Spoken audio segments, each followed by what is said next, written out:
They say kindness doesn't pay the bills. But that night, kindness almost got me killed and made me the richest man in town. My name's Eddie Cole, a small-town mechanic who believed in doing what's right, even when it didn't make me a dime. I never thought fixing an old lady's broken-down bicycle after hours would cause me to lose my job, my reputation, and nearly my freedom. But what I didn't know was that the old lady I helped wasn't who she said she was.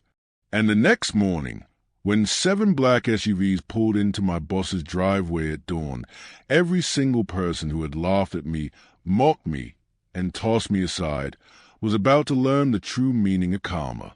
This is a story of how one small act of kindness flipped my entire life upside down, and how revenge came dressed in a black suit with tinted windows and government plates.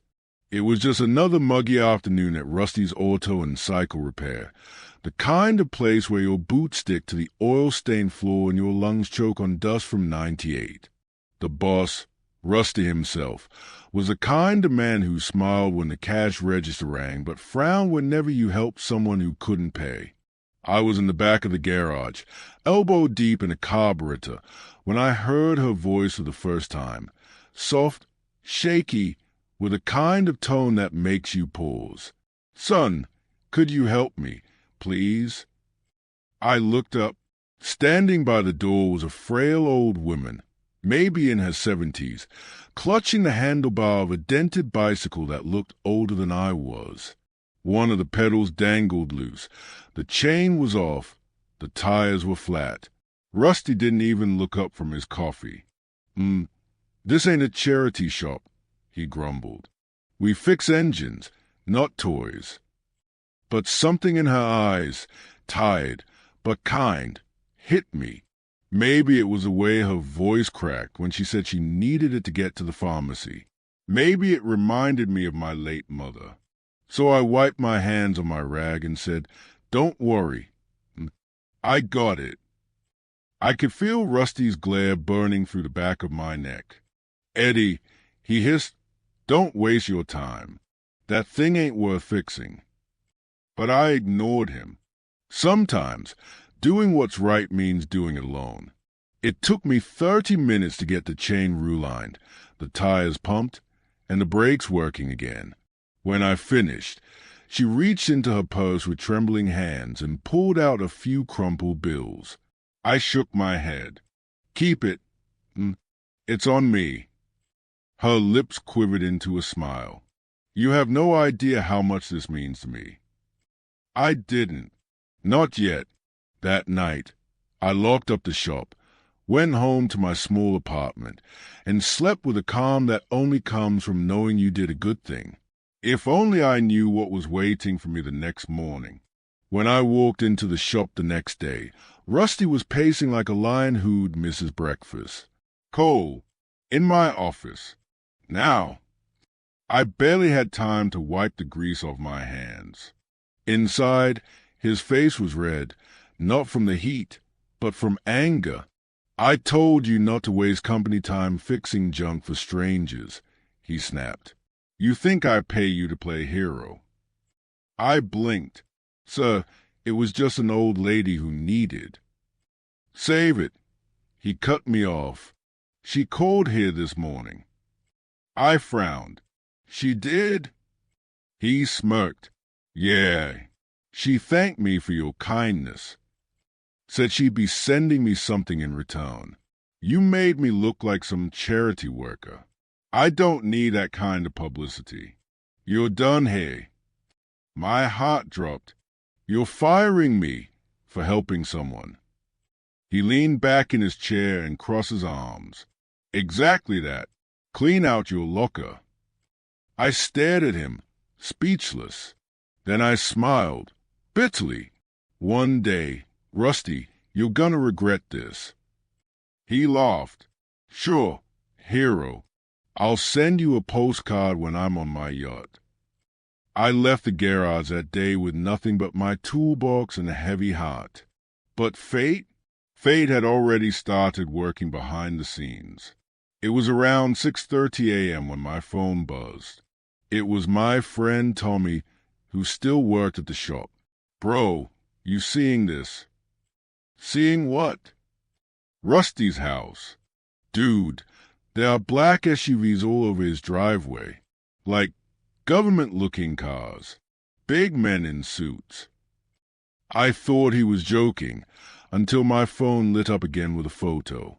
7 sleek black SUVs lined up like a presidential convoy, engines idling, men in dark suits moving with precision. My gut tightened. What the hell? By noon, the whole town was talking. Apparently, the old lady I had helped was no ordinary woman. Her name was Margaret Whitmore, widow of Arthur Whitmore, the late billionaire who owned the state's largest transportation conglomerate. She was also the chairwoman of Whitmore Foundation, a global charity that funded community heroes. And she had gone undercover for a social experiment, to find out who still helped people without expecting anything in return. That night, I sat alone, stunned, as the news played the headline. Local mechanic fired after helping billionaire widow, Whitmore Foundation responds. The next morning, I was in my small apartment when someone knocked at my door. I opened it, and there she was, Margaret Whitmore herself. But this time, no disguise, elegant gray suit, diamond pin, and behind her, 2 men in suits and a driver waiting beside a black SUV. Mr. Cole, she said with a gentle smile, I believe I owe you a thank you and perhaps an apology. My voice trembled. You don't owe me anything. Oh, but I do, she said, handing me a sealed envelope. Inside was a check, not for a few hundred, but for $250,000. I nearly dropped it. This is to be a mistake. She chuckled softly. You didn't fix my bike. You fixed my faith in people. And I intend to fix your future. Then she told me something that made my knees weak. I visited your former employer this morning. I wanted to offer a donation to his shop to expand his business until he bragged about firing you. So instead, I bought the building. She smiled faintly. And I'd like you, Mr. Cole, to run it. When I returned to Rusty's Auto and Cycle, it wasn't Rusty's anymore. The big sign had been replaced with a new one. Cole's Custom Motors, a Whitmore Foundation partner. Rusty was standing in the parking lot, mouth open, watching me step out of the SUV beside Mrs. Whitmore. He stammered, What's going on? Mrs. Whitmore gave him that polite billionaire smile. Oh, I thought you'd like to know that your former employee now owns your lease. Effective immediately. The color drained from his face. Wait, what? You can't. Oh, I can, she said calmly. You might want to gather your things. Rusty's jaw dropped as I walked past him, toolbox in hand, and unlocked the door. For the first time ever, I wasn't the worker. I was the boss. Months later, the shop thrived under my ownership. I hired local kids, gave free repair days to seniors, and made sure no one got turned away for being too poor. Every time I looked at the old bicycle hanging on the wall, the one that started it all, I remembered that day. Sometimes, one act of kindness can feel like the end of everything. But really, it's the beginning. And as for Rusty, he drove past one day, in a beat-up truck, glaring at my new sign. I just smiled and waved, because I didn't need revenge anymore. I had something better, redemption. Never regret being kind, even when it costs you, because real success doesn't come from greed, but from grace. And when karma finally shows up, it often arrives in 7 black SUVs. 6 months. That's how long it took for Cole's Custom Motors to become the most talked-about repair shop in the state. Every morning, I'd walk through those same creaky garage doors that once belonged to Rusty, only now the air smelled of fresh paint, hard work, and second chances. The community had rallied behind me. The local news called me the mechanic with a heart. We weren't just fixing cars anymore. We were fixing people's faith in good men. But success has its shadows, and mine arrived one stormy Thursday evening. It was late, close to midnight, when my phone rang. The number was blocked. I hesitated, then answered. "Mr. Cole," came a familiar voice, calm, composed, powerful. It was Mrs. Whitmore. "Are you all right?" I asked, instantly alert. Her tone was softer than usual. "Eddie, I need you to come to the Whitmore estate. Tonight, bring the old bicycle with you." I frowned. "The bike? It's raining." "Please," she interrupted, her voice trembling. "It's important." That was the first time I'd ever heard fear in her voice. When I arrived, the Whitmore estate looked different.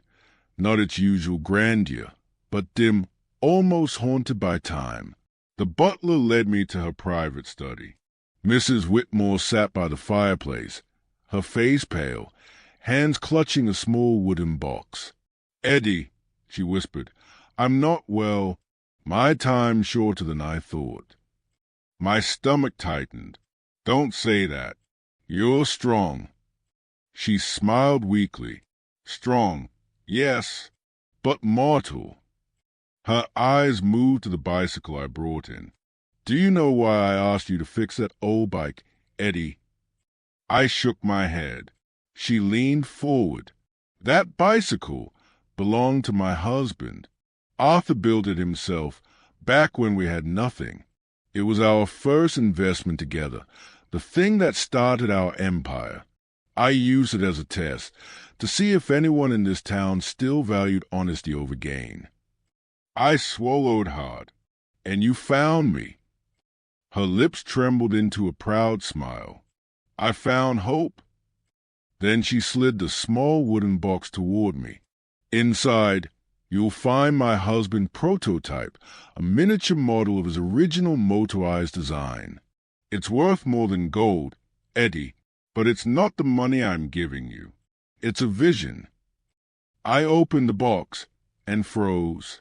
Inside was a small, intricately crafted metal motor unit, engraved with the initials AW, and a folded piece of paper with blueprints for a revolutionary clean energy engine. "Arthur wanted this to be his legacy," she said, "but greed and politics buried it. I want you to finish what he started." I stared at the blueprint, a hybrid technology years ahead of its time. Me, a simple mechanic, holding something the world had forgotten. I whispered, "Why me?" She smiled. "Because you see value where others see junk. You fix what's broken, not just machines, but people. You're the kind of man my husband would have trusted." My throat tightened. "Mrs. Whitmore, I don't know what to say." "Say you'll build it," she whispered. And I did.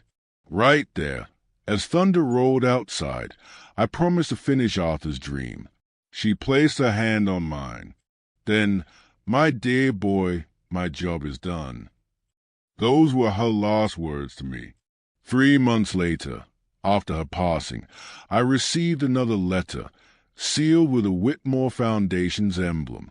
Inside was the official deed to several Whitmore-owned auto factories, now under my name. Alongside it, a note written in her handwriting. "Legacy is not about what you own, it's about what you build for others."